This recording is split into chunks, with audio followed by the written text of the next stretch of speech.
Okey, hai. Assalamualaikum warahmatullahi wabarakatuh kepada semua fans Harimau Malaya.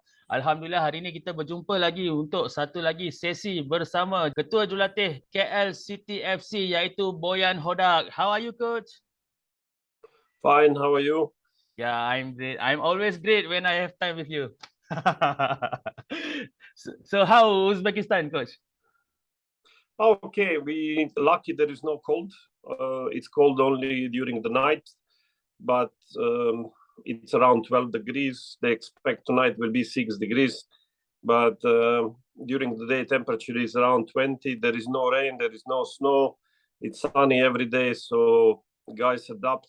Only difference is that here is very dry, so many of them have very dry lips when they running, when they train, they feel no stop like thirsty, things like that, but actually they're not sweating much, so I think they will adapt in these 3 days. That's the reason why it's good that we are here early so we can adapt.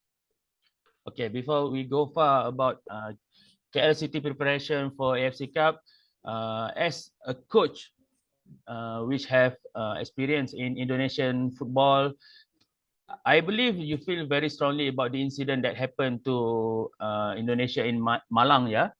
So do you, as a coach in PSM Makassar before, do you feel angry or maybe you feeling sad about the incident happened?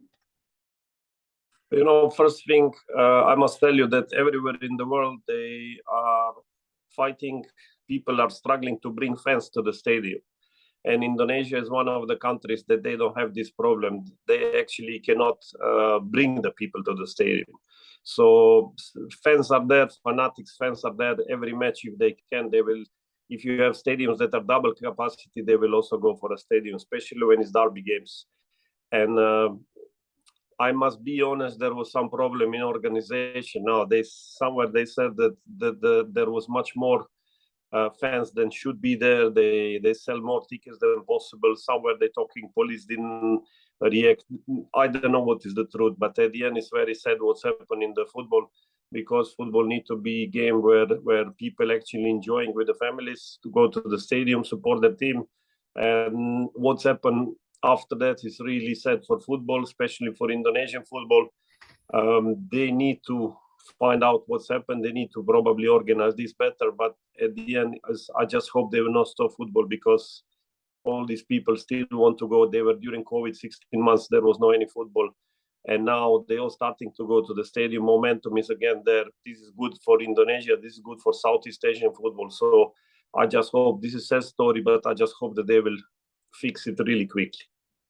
Based on your experience in Indonesian League, how do you see that the Arima Malang fans' aggressiveness, does it still under control or sometimes over control? What I know about Arema Malang, actually fans were always supportive. There was here and there incidents, but not such big incidents like now. So I don't think that this is something that anybody expected will happen. So for me, I think it's that unfortunate situation, maybe a wrong reaction on both sides. Maybe, as I said, they need to find out. Definitely there is some problem in organization, because if they organize this really properly, this will never happen.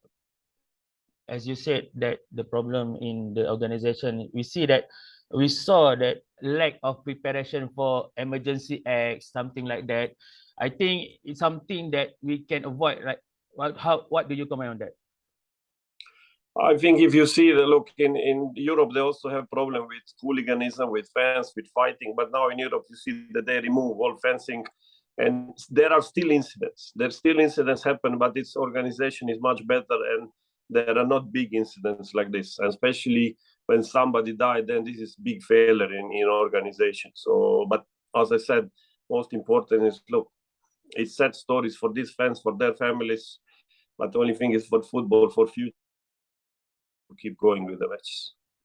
But coach, such thing happens in a few games which involve KL, but not as big as this tragedy lah. So how do you see the possibilities? Maybe this kind of culture can come to Malaysia? You know what's happened with KL? KL 20, 30 years, they didn't have fans at the stadium. And then suddenly last year we have this one trophy. We become competitive. So I think that guys coming back to the stadiums, this is big city. You have lots of these guys that coming back to the stadiums and they are not organized. You see that, for example, in Johor, they organize this, they are meeting with the fans. I think KL slowly starting to do this. We are very small fan base, but they're following us everywhere. So I think that this will be better organized in the future. So all clubs need to work with their fans. They have big clubs have lots of fans, but they organizing these groups and at least they can control. Sometimes fans helping each other. They helping. Like I remember in Kelantan when I was there, they were organizing meeting because between this fans group.